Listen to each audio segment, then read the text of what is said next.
Pacific Ocean, late night, June 1943. A moonless sky presses down on a black heaving sea, no stars, no horizon, only the low metallic groan of a hull the size of a destroyer slipping beneath the waves. From above, nothing is visible. From below, everything is enormous. This is no ordinary submarine. It is the Japanese Navy's I-400 program taking shape, an engineering anomaly so vast that Allied intelligence will refuse to believe it exists. A vessel built to carry not torpedoes alone, but 3 attack aircraft folded inside a watertight hangar, a cruiser-submarine with the range to circle the globe. A machine designed for strategic missions once thought impossible, striking enemy ports, disrupting fleets, and reaching the American mainland undetected. Inside the pressure hull, engineers move through narrow compartments lit by red lamps. Heat clings to the steel. The Navy authorized development of the Sensuikun Tokushu, or Special Submarine, designated I-400. It would be unlike anything built before. Over 400 feet long, displacing more than 500 tons submerged, capable of sailing halfway around the world without refueling. Its design required a shift in engineering scale. Traditional submarine fabrication had to be re-evaluated to handle the sheer volume of steel and the aerodynamic demands of an onboard hangar. Designers placed the hangar offset on the deck to accommodate a massive cylindrical launch bay. A watertight door sealed the aircraft chamber from ocean pressure, while the forward deck held a compressed air catapult that could hurl the aircraft into flight within minutes of surfacing. The aircraft themselves, Aichi M6A1 Seiran, were engineered in parallel with the submarine. They folded into compact dimensions and used floats or wheels depending on mission type.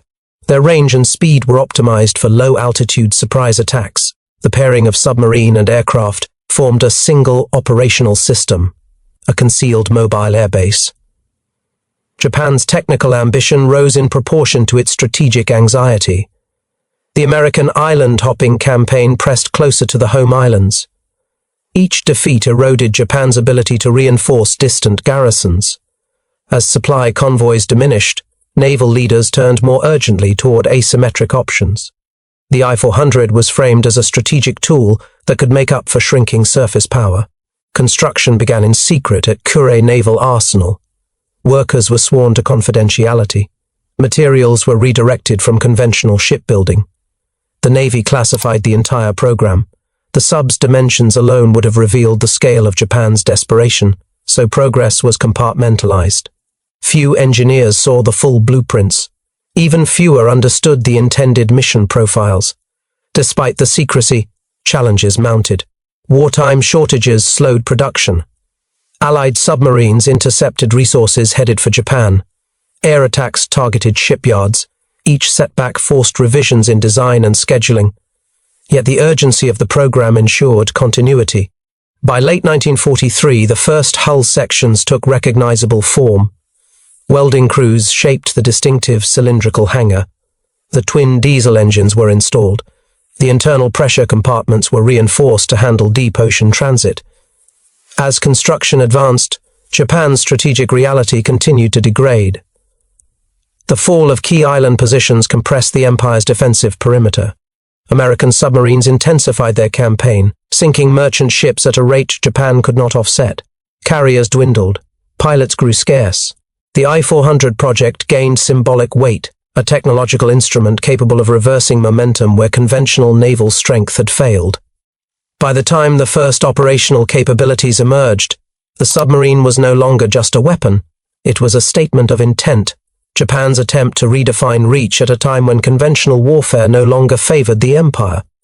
In this environment of tightening pressure and heightened stakes, the cruiser-submarine moved from speculative engineering to strategic necessity, setting the stage for the next phase of its development. By early 1944, the scale of the I-400 project placed it among the most resource-intensive naval undertakings in Japan's wartime industry. Every component reflected an attempt to extend operational range beyond anything previously attempted. Twin diesel engines generated the power needed for trans-Pacific missions. Fuel tanks wrapped the inside of the pressure hull in layered compartments, granting the submarine a reach exceeding 37,000 kilometers. No other submarine in the world approached this endurance. It was meant to function as a strategic instrument rather than a tactical one, an ocean-crossing machine that could strike without warning and vanish into the expanse. As the first I-400 neared completion, the Navy finalized the operational doctrine. The submarine would avoid convoy lanes, travel extreme range, and wait for carefully timed weather patterns to mask surfacing procedures. Crews trained to deploy aircraft in darkness, working under strict time limits. From surfacing to full launch readiness, the goal was 15 minutes. Teams practiced unfolding wings, attaching floats, fueling engines, and moving the aircraft onto the catapult using hydraulic rails embedded within the hangar. Efficiency replaced speed. Precision replaced improvisation. These preparations unfolded while Japan's strategic situation collapsed. Saipan fell in July 1944, placing American bombers within range of the home islands. The submarine force, once envisioned as a long-range reconnaissance arm, became a diminishing asset. Losses mounted. Fuel shortages restricted operations.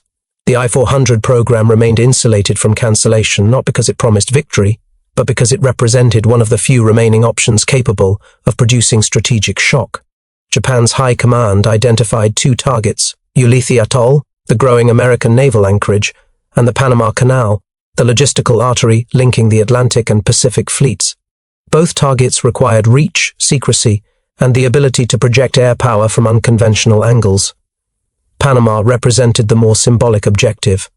Destroying the canal's locks could alter American timelines, forcing rerouting of naval units and delaying reinforcements. The attack profile demanded full aircraft loadouts, specialized torpedoes, and a transit route across vast stretches of ocean.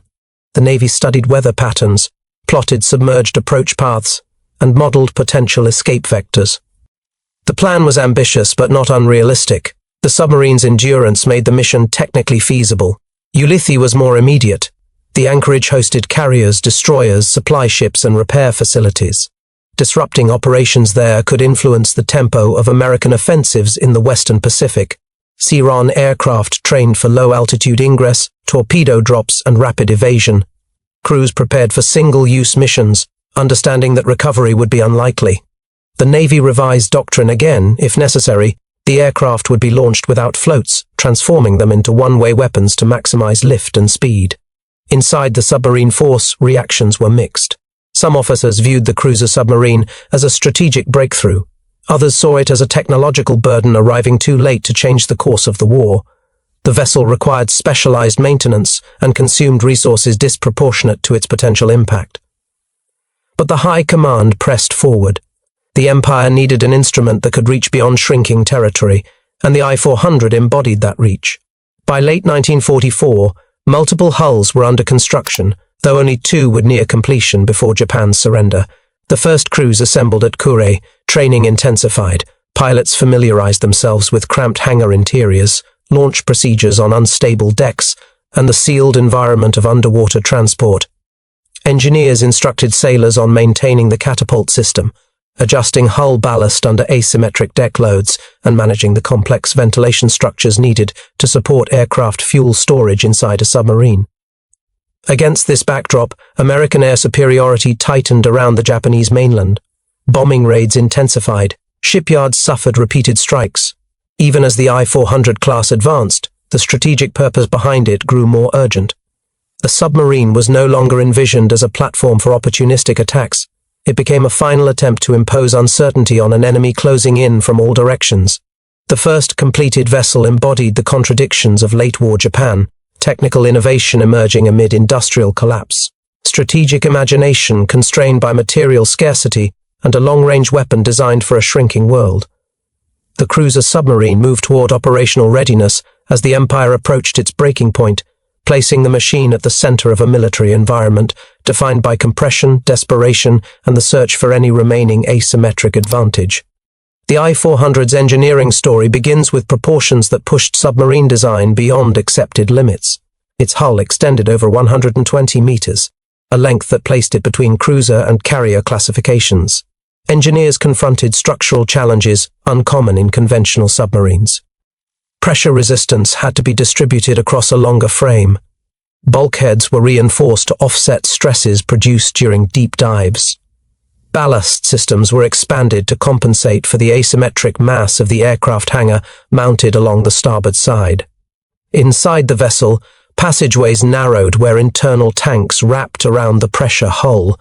Crews navigated an environment shaped entirely by fuel, machinery, and mechanical redundancy. The diesel engines, among the most powerful installed in a submarine at that time, were designed to deliver endurance rather than speed. Every meter of compartment space reflected the logic of long-distance pressure management. More fuel capacity, more filtration layers, and more maintenance points needed to keep the engines alive during multi-week submerged patrols. The hangar represented the core engineering novelty. Its cylindrical form reduced drag, protected aircraft from varying pressures, and allowed crews to operate under conditions impossible on a surface vessel. The watertight door weighed several tons and sealed the chamber against external pressure at depth. Hydraulic rails inside the hangar aligned the aircraft for rapid movement toward the catapult. Each mechanism embodied a convergence of maritime and aviation design philosophies, creating a hybrid platform with few precedents. The cruiser submarine was not conceived as a support vessel. It was designed to function as an autonomous strategic weapon. Its long range enabled commanders to imagine missions previously impractical, crossing the Pacific, approaching the American coastline, and striking without logistical support. The submarine's presence on the battlefield did not hinge on fleet movements. Its operational life cycle revolved around stealth, endurance, and the ability to impose uncertainty on distant targets. Mission planning emphasized geography and timing. The vessel would move along vast arcs where Allied reconnaissance was sparse. Weather fronts were integrated into transit paths. Submerged travel extended endurance by reducing fuel consumption during daylight hours. The aircraft launches were structured around short exposure windows. Each operation required surfacing under controlled conditions, unfolding aircraft components with strict efficiency, and returning to depth before detection. The philosophy behind the I-400 treated distance as a weapon. Its designers sought to detach strategic influence from territory. Even if Japan's holdings contracted, reach would remain. This conceptual shift reflected the last phase of Japanese naval thinking, using mobility and concealment rather than massed fleet power to offset industrial disparities. Inside the I-400, the human experience formed a stark contrast to the vessel's monumental exterior. More than 140 crew members lived within metal corridors built for machinery rather than comfort. Heat spread from the engines through walls and floors. Air turned heavy during prolonged submergence. Sailors slept in rotating shifts, sharing bunks as duty cycles changed. Every man lived within arm's reach of fuel tanks, compressors, electrical cabling, and ammunition storage. Aircraft crews faced additional strain. Pilots lived and trained knowing their missions would likely offer no return route. The hangar was their workspace, their preparation chamber, and their final point of contact before launch. Pilots memorized procedures for surfacing under hostile skies, operating aircraft still wet with sea spray, and flying at low altitude to avoid radar detection. Psychological endurance became part of operational readiness. Every mission profile embedded risk into routine. Despite the conditions, discipline remained rigid. Manual operations required constant supervision. Ballast adjustments, fuel transfers, and engine maintenance demanded coordination across compartments separated by long corridors. Crew members developed specialized familiarity with the submarine's machinery, forming a collective expertise that sustained the vessel's complex systems. Allied intelligence entered the war without anticipating submarines of the I-400 scale. Early reports suggested Japan possessed larger than expected underwater vessels, but no information indicated aircraft carrying capability. American naval planners understood Japan's interest in long-range submarines, yet the notion of a mobile underwater airbase remained outside their analytical framework. When fragments of intelligence emerged late in the war, they lacked consistency. Sightings were rare, descriptions contradictory. The submarine's silhouette differed from conventional classes, but surface engagements were infrequent. Its endurance allowed it to evade detection across large ocean sectors. Without confirmed sightings, Allied analysts treated reports cautiously. They assumed exaggeration or misidentification. This misalignment of perception created a strategic blind spot. By the time American forces captured the remaining submarines after the war, their size and design contradicted prior expectations. The discovery revealed the extent of Japan's late-war engineering ambitions and exposed the intelligence gap surrounding unconventional naval platforms. The I-400 represented an intersection of systems rarely combined in wartime engineering. Submarines required pressure-resistant structures, compact machinery, and oxygen-managed environments. Aircraft required open space, fuel volatility control, and rapid mechanical access. Integrating both inside one hull demanded redesigns at every level. Fuel segregation became critical. Aviation gasoline could not mix with diesel fumes or accumulate in confined compartments. Ventilation ducts were expanded and fitted with reinforced blast dampers. Fire suppression systems were modified using foam compounds more common on carriers than submarines. Electrical networks were duplicated to isolate aircraft ignition systems from submarine circuits. The catapult system created further complexity. It had to operate after days or weeks at depth, withstand sudden changes in temperature, and deliver consistent launch force on a pitching deck. Engineers added moisture-resistant seals, hydraulic reservoirs, and emergency manual operations.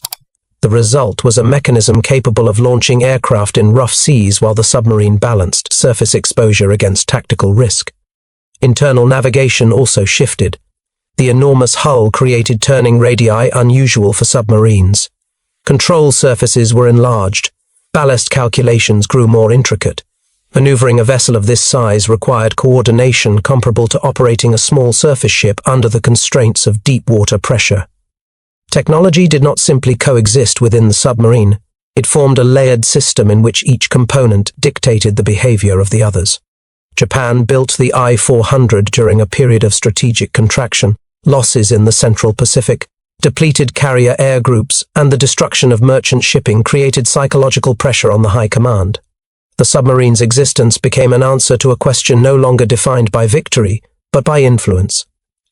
Japan sought a platform capable of restoring uncertainty to a war increasingly dominated by American industrial scale. The psychological intent behind the cruiser submarine was clear. Its missions focused not on annihilating fleets, but on forcing the enemy to reallocate resources. A successful strike at Ulithi could compel the United States to strengthen defenses across multiple anchorages. A hit on the Panama Canal could alter fleet deployment timelines. Even the knowledge that such a submarine existed would require the Allies to track distant ocean regions previously considered secure. For the crews, this psychological dimension was equally present. They trained inside a vessel conceived as a strategic disruptor, not a tactical combatant.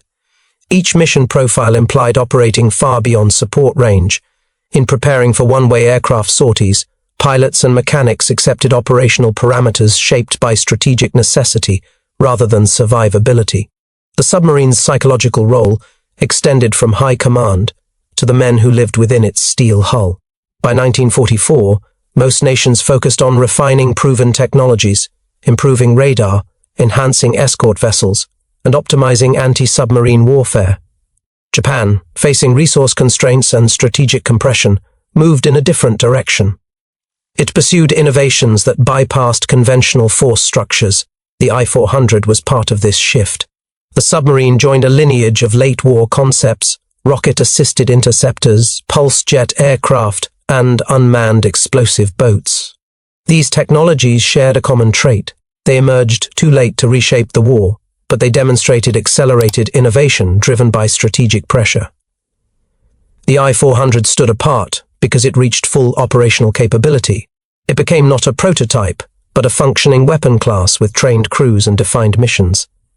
Its presence in Japan's late-war arsenal illustrated the divergence between strategic imagination and material limits. As shipyards suffered shortages and bombardment, engineers produced a machine that represented a different path, one in which stealth, range, and hybrid capability replaced fleet concentration. The submarine's existence confirmed that innovation continued even as industrial decline accelerated. The I-400 was a vessel conceived at the edge of Japan's strategic horizon. Its range, size, and mission flexibility were extraordinary, but they carried operational burdens. The submarine required long construction timelines, specialized materials, and advanced manufacturing. Wartime shortages made these requirements difficult to sustain. Japan could complete only a fraction of the planned fleet. Operational challenges followed. Deployment required meticulous timing. Surfacing to launch aircraft risked detection from radar-equipped patrol aircraft. Mission planning demanded weather coordination, precise navigation, and multi-stage concealment. The farther the target, the higher the maintenance burden placed on the engines and hull. Ambition confronted reality in the form of fuel scarcity, limited air crews, and declining naval coordination. By the time the submarines were ready, Japan's ability to support long-range missions had eroded. Ports faced air bombardment, supply chains fractured, escort vessels grew scarce. The I-400 remained operational, but its strategic environment narrowed. The submarine exemplified a weapon ahead of its time, yet trapped within a collapsing war structure. An instrument of reach built for an empire losing the capacity to extend it. The interplay between innovation and constraint formed the final layer of the cruiser-submarine's story, guiding it toward the decisive moment that would define its operational legacy. By mid-1945, the I-400 and its sister submarine I-401 reached operational readiness. Their crews completed launch drills, aircraft handling cycles, and long-distance navigation exercises. The Seiran pilots practiced night operations, rapid catapult launches, and precision low-altitude flight profiles. Each component of the system prepared for a mission that had shifted significantly since its conception. Japan no longer sought symbolic strikes. It required direct disruption of American forward bases. The chosen target became Ulithi Atoll. What had once been a quiet lagoon in the Caroline Islands had transformed into the largest forward anchorage of the U.S. Pacific Fleet. Aircraft carriers, battleships, supply vessels, repair ships, and logistical nodes crowded the lagoon. Dozens of ships cycled through the anchorage at any given time. Striking Ulithi offered a chance to unsettle American momentum during the final approach toward the Japanese mainland. Both submarines departed on their operational cruise in mid-July 1945. They slipped from coastal waters under the cover of darkness, diving as soon as depth permitted. The plan required extreme caution. American aircraft dominated the skies, and U.S. radar-equipped destroyers patrolled aggressively around key maritime routes. The submarines traveled submerged during the day and surfaced only at night to recharge batteries and ventilate compartments. Inside the hulls, air grew stale. Diesel fumes lingered. The constant vibration of engines at night contrasted with the heavy silence of submerged transit. Crews operated in compressed cycles of maintenance, navigation, and rest. Seiran aircraft remained folded and secured, their engines tested only before departure to minimize detection risk. Mechanics checked fuel lines, catapult connections, and folding wing assemblies while standing in confined spaces under dim lamps. Navigation officers plotted a wide arc across the Pacific, avoiding major shipping lanes. Weather systems shifted as the submarines advanced south of Japan. Tropical storms threatened to slow progress. Each adjustment to course required recalibrating mission timing. The submarines needed to arrive at Ulithi in coordinated sequence, launch aircraft in rapid succession, and withdraw before American patrols swept the area. Japan's strategy hinged on precision. The submarines would surface at night outside detection range, prepare aircraft carefully, and launch them before dawn. The Seiran crews were trained to fly at wave-top height, enter the anchorage at first light, drop their torpedoes or bombs, and escape into the open ocean where recovery was impossible. The pilots understood the implications. Their aircraft lacked the range to return. The mission profile framed survival as unlikely. As the submarines moved into position, news filtered through delayed radio transmissions. American bombers continued their assaults on the Japanese mainland. Industrial centers burned. Supply lines deteriorated further. Yet the mission continued, driven by its potential to interrupt U.S. naval coordination. In late July, both submarines approached their staging point. The plan required them to rendezvous before conducting the final approach. They surfaced under cloud cover. The sea was calm. Crews emerged to inhale open air after extended periods inside the hull. Aircraft checks began immediately. Mechanics unfolded wings, attached floats, and tested catapult mechanisms. Pilots performed final inspections with the grave calm characteristic of late war operations. But as preparations advanced, orders arrived from Japan. The strike profile had changed. The mission against Ulithi was postponed. Coordination awaited further instruction from Naval Command. The submarines submerged again and held position, expecting new orders. Those orders never came in the form expected. Japan's strategic environment shifted abruptly when the nation faced the detonation of 2 atomic bombs and the impending collapse of its war effort.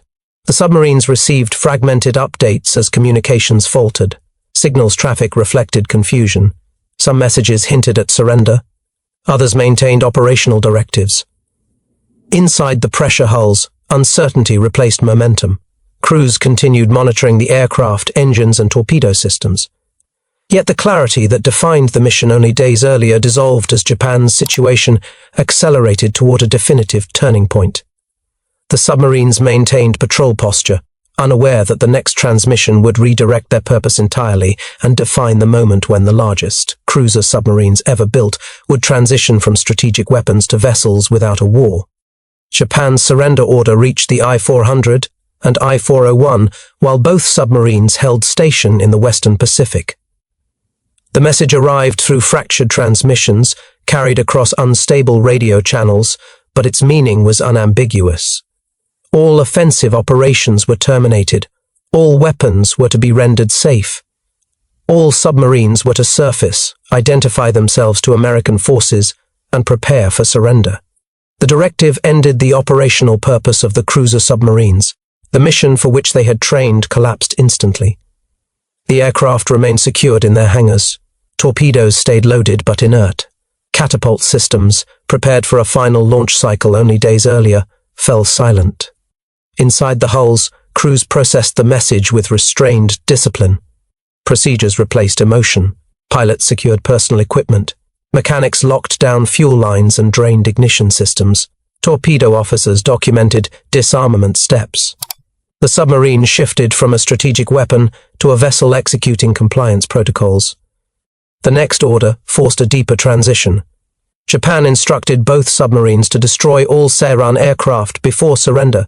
The aircraft represented classified engineering, and command sought to prevent their capture.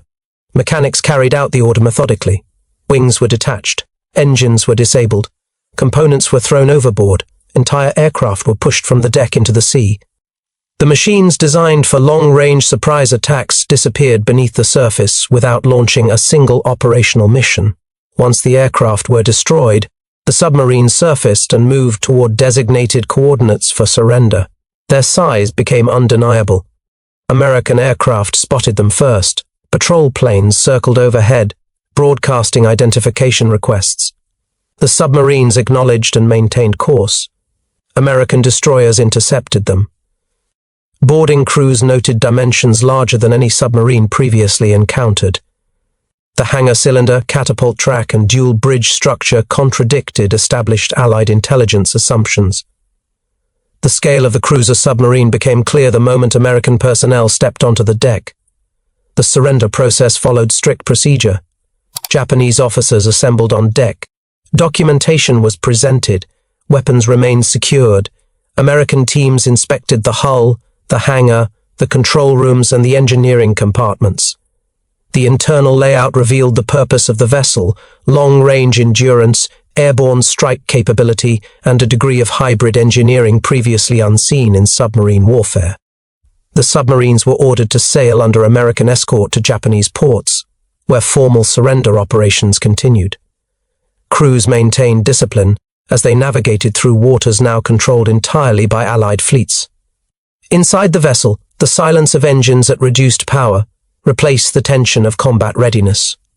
The long-distance systems designed for striking Ulithi or Panama remained unused. For the crews, the turning point was absolute. The war had ended before their mission began. Years of engineering, training, and preparation culminated not in combat, but in compliance. The Pacific environment remained unchanged around them. Open sea, shifting weather, distant horizons. But the strategic meaning of the voyage had transformed completely. After arrival, the submarines were inspected again, documented, and prepared for relocation. American officers evaluated the vessel's range, fuel systems, aircraft handling mechanisms, and structural layout. Each inspection confirmed the scale of Japan's ambition during the final phase of the war. The I-400 and I-401, once positioned to alter strategic timelines, moved into the custody of a nation now reshaping the post-war order. Their transition from covert strike platforms to surrendered assets formed the decisive end of their operational story, setting the stage for the consequences that followed. American custody placed the I-400 class into a controlled sequence of examinations. Naval engineers boarded the submarines with technical teams, measuring hull diameter, inspecting ballast systems, and documenting the aircraft hangar that dominated the starboard deck. The scale was immediately evident. No American submarine approached its length or displacement. The integration of aviation systems within a submerged vessel contradicted Allied assumptions about Japanese engineering capacity late in the war. Technical crews moved compartment by compartment. They noted dual-hull construction, oversized fuel tanks, and the extended pressure casing that supported transoceanic range. Engine rooms revealed diesel systems built for endurance rather than speed. Electrical panels confirmed redundant circuits necessary for sustained submerged operations. Every feature indicated a vessel intended to operate independently across vast distances. The hangar drew the most attention. Inside, hydraulic rails, mounting brackets, and folding mechanisms illustrated how the Seiran aircraft had been designed to fit within the cylindrical enclosure. Catapult components lined the forward deck, combining maritime and aviation engineering into a unified launch system. American officers assessed the arrangement with a combination of technical interest and strategic re-evaluation. The submarine's architecture implied missions aimed far beyond coastal defense. Documentation teams extracted logs, maintenance records, and equipment manifests. These materials outlined the training cycles, launch procedures, and operational doctrine that defined the cruiser submarine's role. The records confirmed that the submarines had prepared for long-range attacks on Ulithi and possibly the Panama Canal. The strategic intent became clear. Japan had sought to impose operational uncertainty on the U.S. Navy at a point when conventional naval power could no longer achieve that effect. After inspections, the U.S. Navy ordered the submarines to be transferred to Pearl Harbor for detailed evaluation. Escort vessels guided the I-400 and I-401 across the Pacific. The voyage exposed their structural mass to American sailors accustomed to smaller submarine profiles. Even surfaced, the cruiser submarines displaced water like small surface ships, rising high above the waves with a deck wide enough for multiple crew members to walk abreast. Upon arrival, American analysts intensified their study. They examined fuel systems capable of global reach, ventilation networks designed to protect aviation gasoline at depth, and structural reinforcements supporting the massive hangar. The combination of features confirmed that the submarine represented a distinct naval category, neither traditional submarine nor carrier, but a hybrid platform constructed for covert power projection. Strategic conclusions formed quickly. If deployed earlier or in larger numbers, the submarines could have disrupted shipping lanes or forced defensive reallocations across broad ocean sectors. Their existence implied an alternative developmental path Japan might have pursued had its industrial base remained intact. Yet the submarine also exposed the limits of late-war innovation. Its construction absorbed resources Japan could ill afford, and its size complicated concealment in increasingly hostile waters. As American evaluation progressed, geopolitical considerations emerged. The Soviet Union requested access to the submarines, citing the need to understand Axis naval technology. American authorities declined. The early Cold War environment influenced decisions about which nations would gain access to advanced platforms, ensuring that Soviet engineers did not obtain the I-400's long-range and hybrid launch capabilities became a priority. This led directly to the next stage in the cruiser submarine's fate, when strategic preservation shifted into controlled disposal governed by emerging post-war tensions. By late 1946, the I-400 and I-401 faced final disposition. After months of detailed evaluation, the United States determined that retaining the submarines for operational use was unnecessary. Their immense size, specialized mission design, and maintenance demands made them impractical for peacetime integration. Furthermore, emerging nuclear propulsion concepts rendered diesel-powered, aircraft-carrying submarines obsolete. The U.S. Navy elected to sink the vessels. Operation Road's End was planned to dispose of captured Japanese submarines in deep ocean waters. On April 1, 1946, the I-400 departed Pearl Harbor under tow, escorted by destroyers. Cameras documented the vessel's final voyage. American crews photographed the hangar, the catapult, and the reinforced pressure hull, ensuring full technical records before scuttling. At designated coordinates, explosive charges disabled critical systems. Diesel engines, ballast pumps, and rudder mechanisms were destroyed. The final act involved opening the hatches and sinking the vessel to the Pacific floor. The cruiser-submarine disappeared beneath the waves, its presence preserved only in blueprints, photographs, and technical documentation. The destruction confirmed both the technological achievement and the operational impossibility of the design. The I-400 had represented a peak of late-war Japanese naval engineering, but it arrived too late and in insufficient numbers to influence the conflict. Its operational life ended without a single combat deployment. The Seiran aircraft, which had been fully integrated and trained for missions, never flew a wartime strike. The story of the I-400 influenced post-war naval engineering. American designers studied hybrid systems, long-range endurance solutions, and compact aircraft storage concepts. Insights from the submarine informed aircraft carrier modifications, submarine-launched missile development, and the conceptualization of global strike capability. The vessel's legacy extended beyond operational success.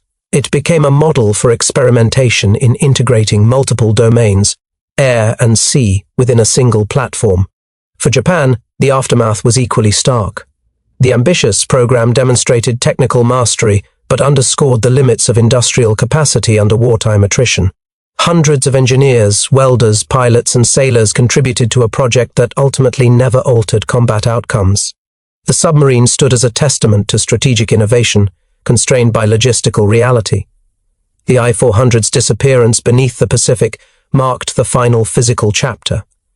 Yet the lessons of its design, the scale of its ambition, and the human effort involved continued to inform naval thought. The end of hostilities transformed the cruiser submarine from an operational weapon into a historical artifact, an engineering solution born too late, executed flawlessly, and preserved only in memory, records, and the depths of the ocean. The I-400 cruiser submarine exists in history as both a triumph of engineering and a cautionary tale. Its massive hull, integrated aircraft hangar, and transoceanic endurance represented a convergence of ambition, technology, and strategic imagination rarely seen in naval warfare. Yet its creation underscores a fundamental truth: even the most advanced weapon cannot overcome the constraints of time, resources, and strategic reality. Japan's late-war context shaped the vessel's purpose. Industrial strain, territorial contraction, and the dominance of Allied forces demanded unconventional solutions. The I-400 embodied that necessity, a mobile, covert strike platform capable of projecting force across thousands of miles. Its design was audacious, merging the principles of submarine stealth with the operational flexibility of carrier aviation. Every meter of steel, every catapult mechanism, every folding wing of the Seiran aircraft reflected meticulous planning under extreme pressure. The human element remained central. Sailors and pilots endured confined, dangerous conditions, operating complex machinery under the constant tension of potential engagement. Their training emphasized precision, coordination, and resilience. The submarine was not merely a technological artifact, it was a vessel shaped by human endurance and calculated risk.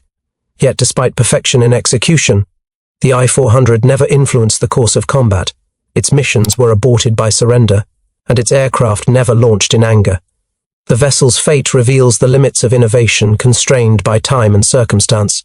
Technological ingenuity alone cannot guarantee strategic impact when the operational environment has shifted beyond the planner's control. In the broader sweep of history, the I-400 remains significant. It anticipates modern concepts of long-range submarine-launched strike platforms and hybrid maritime systems. It demonstrates how war can accelerate design, push engineering boundaries, and create solutions that are both brilliant and ultimately unrealized.